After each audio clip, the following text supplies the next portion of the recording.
புளிப்பா புளியங்க அவ புடவ கட்டுன வெள்ளரிக்கா. புளிப்பா புளியங்க அவ புடவ கட்டுன வெள்ளரிக்கா. பார்த்தா பாவக்காயிலம் பருவத்தில கொசாக்கா.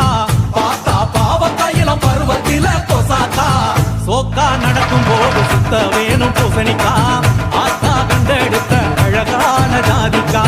புளிப்பா புளியங்க அவ புடவ கட்டுன வெள்ளரிக்கா. புளிப்பா புளியங்க அவ புடவ கட்டுன வெள்ளரிக்கா.